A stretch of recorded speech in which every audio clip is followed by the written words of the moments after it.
Hey, Alyssa Milana and all of you MeToo, Time's Up, where are you on the woman who was assaulted, raped by Joe Biden?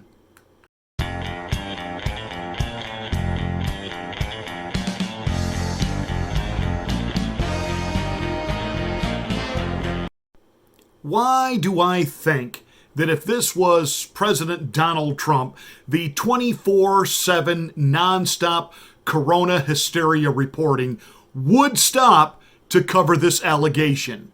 But because it's Joe Biden and the lying legacy corporate corrupt mainstream media is basically all about protecting the guy that they're hoping can somehow beat Donald Trump, well, this story just has to go away.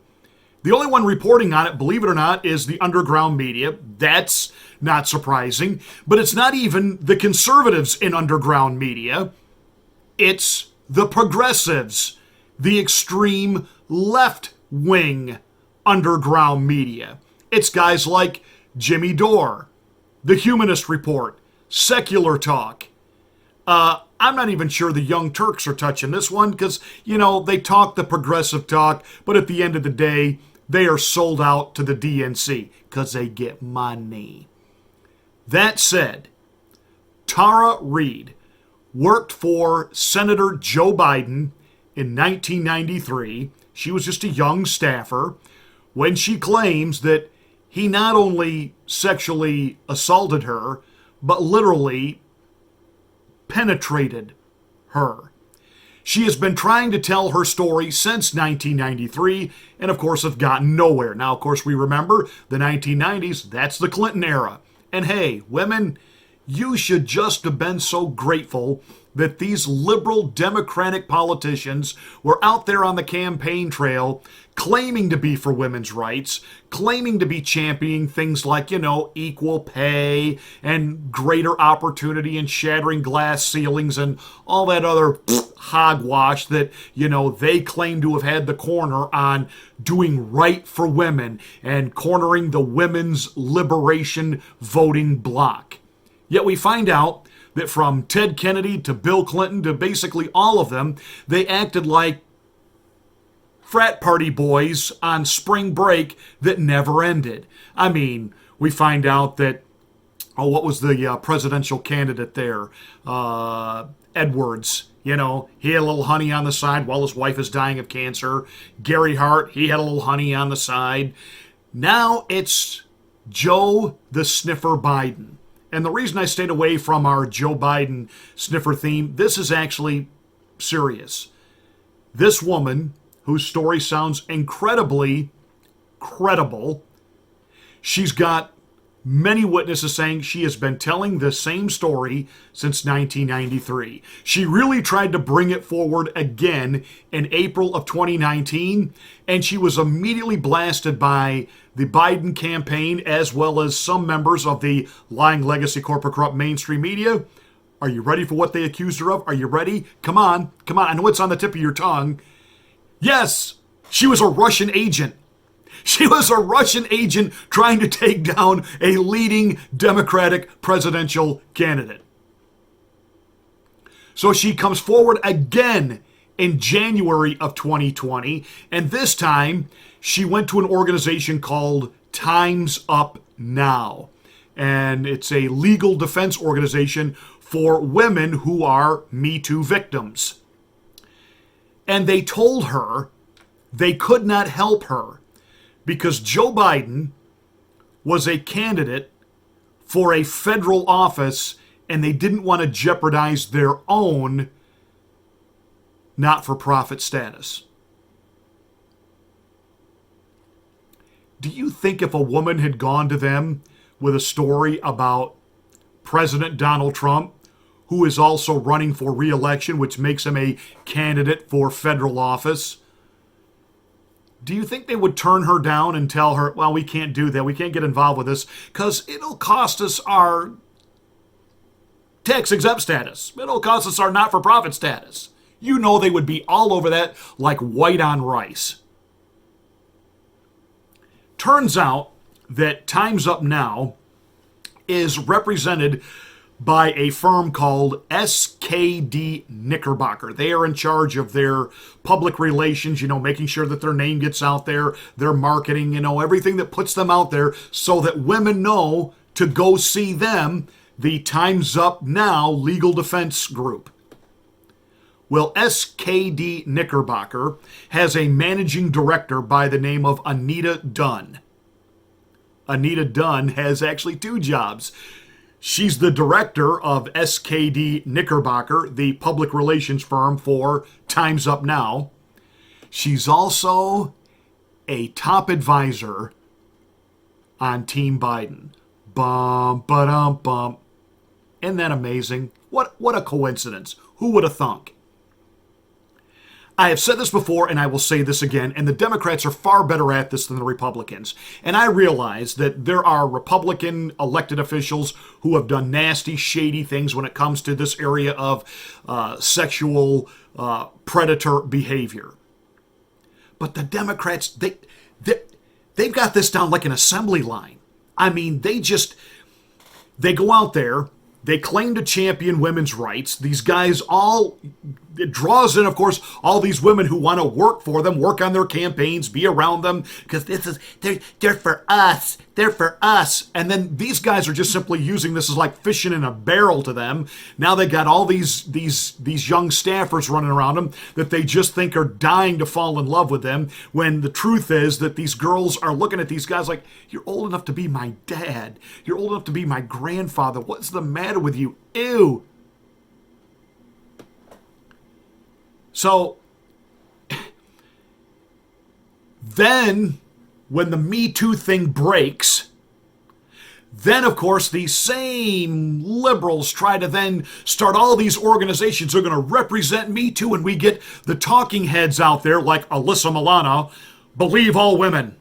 Believe all women. Alyssa Milano is all over social media right now calling Joe Biden, he's our last chance, our last hero. Hey, Alyssa, is he still a hero?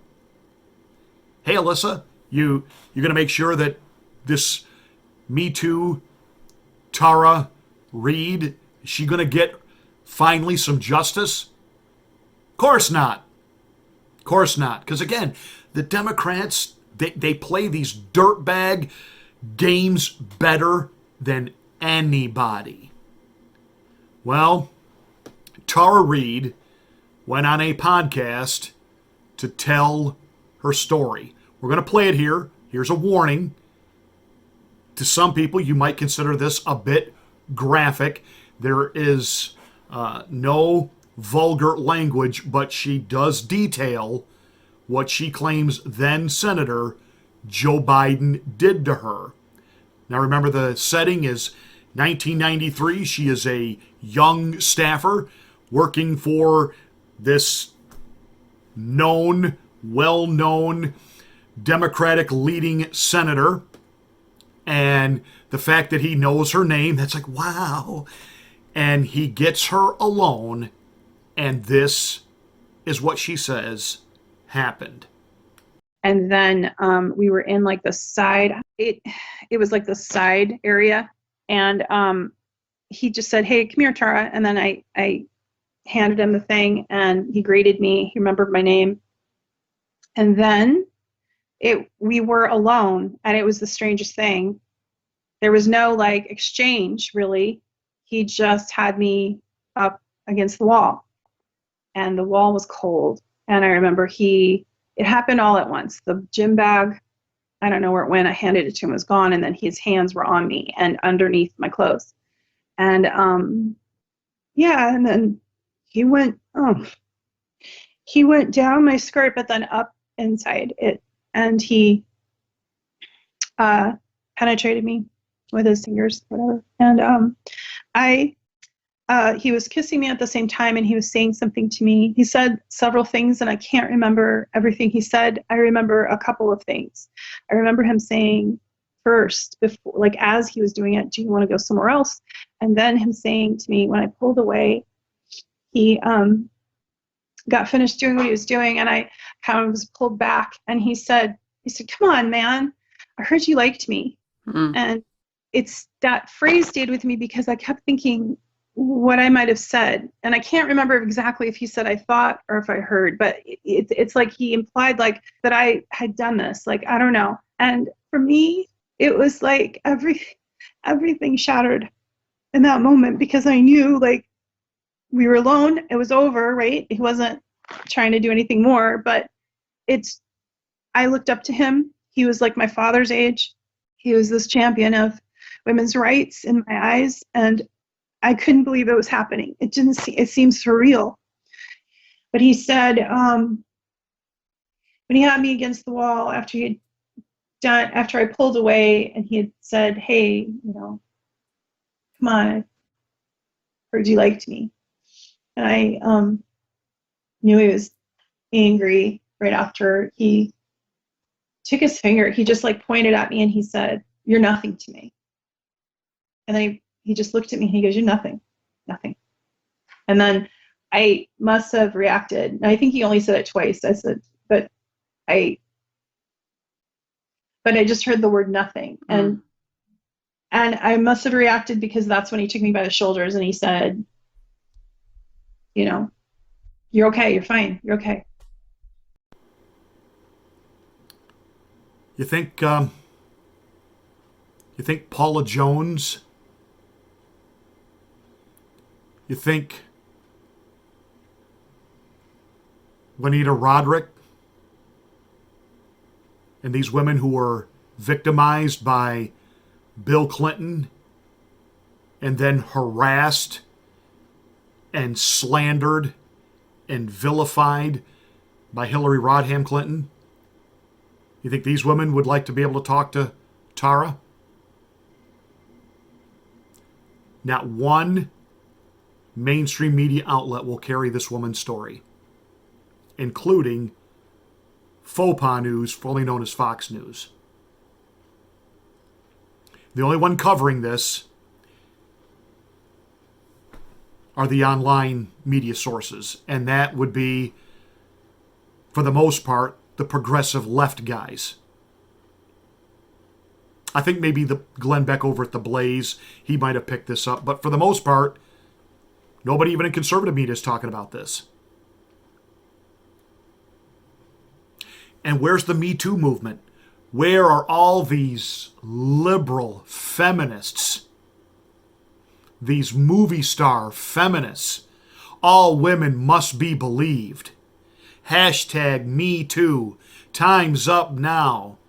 We need to hold powerful men accountable. Roger Ailes at Fox News. They have written books about what he might have done. I think it was Showtime cable movie channel did like a 8-part mini-series. There was a major motion picture in the movie theater called Bombshell, which recounted the story.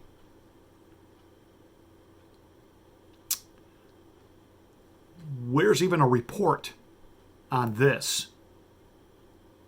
Yeah.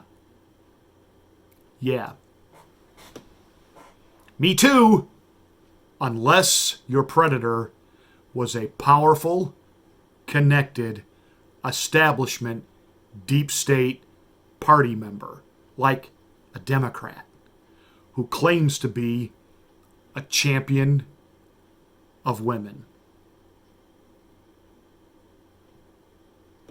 It's kind of like when there are certain groups, and I'll even use religious groups, that want to help, say, children, and then they get scandalized because members within that organization, whether it be clergy, well-placed volunteers, assault and abuse children, and right away everybody just,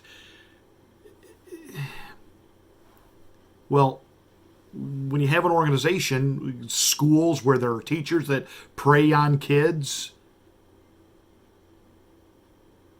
when you have a political party that claims, hey, we're for women, you not understand that some guys, predators, are going to see that as, this is great. I'm not going to have to go looking for women. They're going to come to us.